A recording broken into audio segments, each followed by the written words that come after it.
escapando. Claro, es al revés. Es al revés. Entonces eso no es una interpretación que digas vamos a explicar a la película. Pero bueno, son unos hechos objetivos que están ahí, que hay una dialéctica hombre-pájaro, ¿no? La película siempre no tiene explicación desde el momento que dice una gaviota ataca a una persona y dice no tiene explicación. Dice, por cierto, qué bien hecho está ese plano. Claro, esto es muy raro. Ella va sangrando. Yo creo... la cuida él. Además, eso como empieza desde ese momento. Yo creo que hay un tema muy interesante que habéis planteado antes, es el personaje de Mitch. Mitch es el personaje más desconocido, más misterioso que hay. Es una película de mujeres, curiosamente. Entendemos perfectamente a Annie Hayworth, la maestra, por cierto, que es un personaje absolutamente diferente, y como en todas las películas de Hitchcock hay una morena y una rubia, hay una mujer muy cálida, muy cotidiana, muy esposa, que es la... muy maternal Susan Plesser, y ahí la mujer maravillosa, un poco vampiro, un poco extraña, un poco frígida, como habéis dicho, un poco mítica, un poco...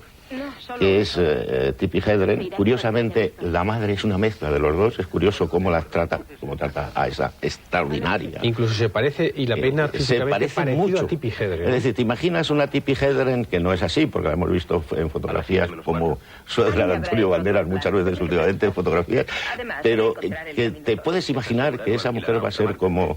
que Melanie va a ser como la madre, ¿no? Como y la peina igual. Y si os fijáis en los rasgos, se parece mucho. La niña, digamos que entenderla. Entendemos a todas las mujeres, la mujer histérica. Incluso tiene gracia la mujer del dueño del bar-restaurante Las Mareas de Tai, ¿no? Es decir, todo eso tiene mucho sentido. ¿Quién es Mitch? Mitch no sabemos quién es, decir, sabemos 3 o 4 frivolidades. En el fondo sabemos que es tan frívolo como es ella al principio, y que no tiene una personalidad consistente. ¿De qué nos está hablando?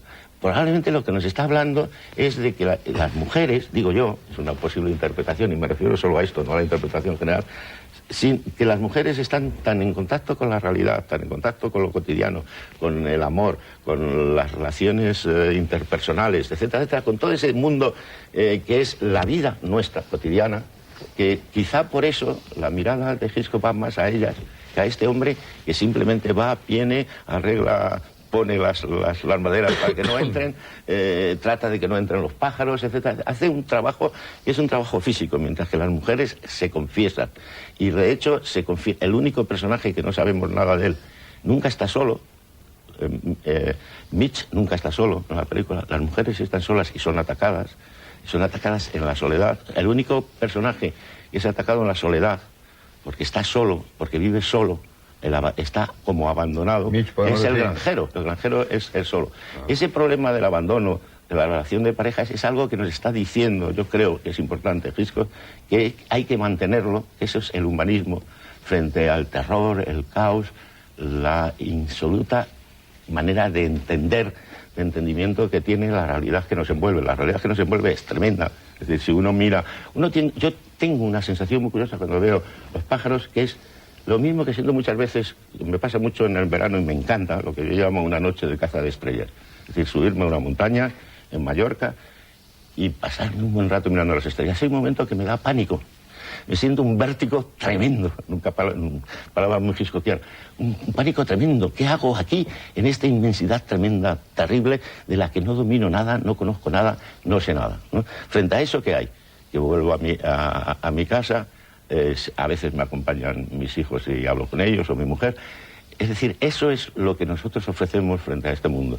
Y eso es lo que yo creo que retrata. Por eso a mí me parece tan importantes, o quizá más importantes, las escenas normales, cotidianas, que ocurren entre los personajes, que los ataques, ¿no? Los ataques me parecen fundamentales, y no es una bella película. Eso es el elemento básico de toda la estructura mítica de la película. Pero sin esas escenas, que están hechas espléndidamente, como nunca, creo que ha sido José Luis y Eduardo los que han hablado, de que improvisó mucho, esos movimientos de los personajes, esas soledades, ese cogerlos en grupos, esa enorme profundidad de campo que hay en esta película, que es muy infrecuente en Hitchcock, que tiene tendencia a sacar los planos muy de aproximación, muy concretos. Aquí está jugando siempre con el espacio, con el tiempo. El tiempo está dado más que nada por los ataques de los pájaros, y lo que nos cuenta es esa especie de, ya que está Eduardo Urculo aquí, esa especie de cuadro de gente, de reacciones de los personajes, de soledades. Cuadros sin terminar. Los que marcan cuadros sin terminar, Es un cuadros cuadro sin terminar. Los que marcan la acción, para mí los verdaderos protagonistas, más que los actores de la película, son los pájaros. Eso es el verdadero protagonista. Son los que marcan el ritmo de la acción. Los otros están sometidos. Efectivamente, Mitch es una especie de ATS de enfermero. Está todo el tiempo curando heridas, poniendo vendas, echando agua oxigenada, consolando a la madre, a la hermana. Es una especie de personaje, pues sí, muy desdibujado.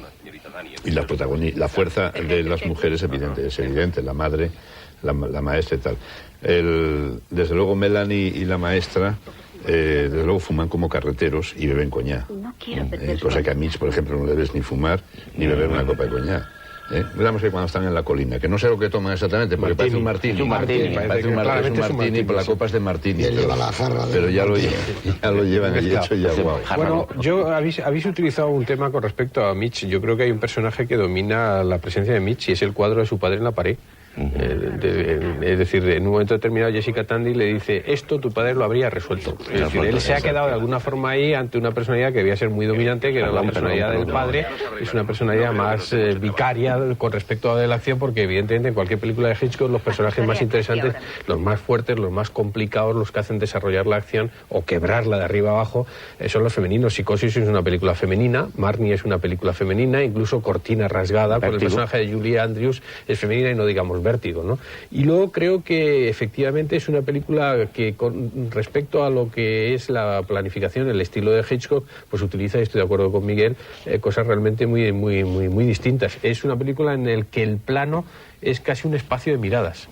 Hay situaciones espléndidas. Por ejemplo, Susan Pleshette escuchando hablar con Mitch, llena de celos, pero además muy atenta, mientras fuma. Es decir, lo encuadra de tal manera en que casi no mira la cámara, pero nosotros nos obliga a mirar esa presencia de lo que está escuchando.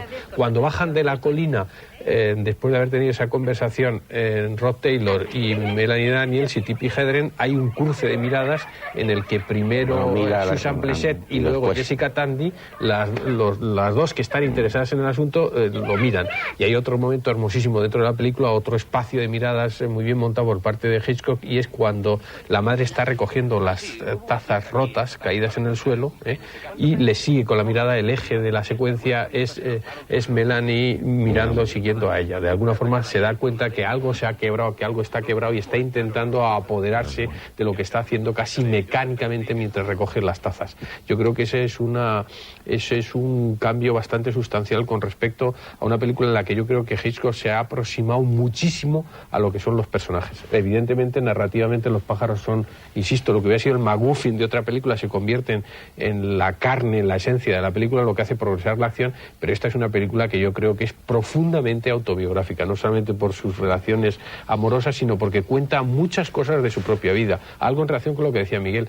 Hitchcock era una persona al que le entraba pánico por todo lo que no estuviera bien dispuesto en la vida. Siempre vestía de oscuro, camisa blanca, corbata negra, para no tener que elegir. Cuentan una anécdota que en una ocasión lo dejaron solo en una calle y casi se muere tenía 10 trajes iguales, 10 camisas iguales, 10 corbatas planificado. Y esto trata de la fragilidad, insisto, de la vida humana, cómo cualquier cosa pequeña puede cambiar radicalmente la vida. Ese terror, ese pánico que tenía hacia lo imprevisto por parte de Hitchcock, creo que está muy reflejado aquí. Por eso te digo yo que Hitchcock es la madre de las películas de Hitchcock, es su reflejo. Pero Marnie es igual, es la misma historia de Marnie. Es muy parecida. El personaje de Marion en Psicosis se parece muchísimo a este. Es el mismo viaje iniciático que le va a pasar. La madre de Marnie. La escalera. Cuando sube la escalera al desván nos está recordando a Arbogas subiendo en Psicosis, pero también es la bajada de ver a Miles en Psicosis. Pero con un sentido completamente distinto. Allí no sabes lo que van a encontrar, mientras que aquí ella sí sube.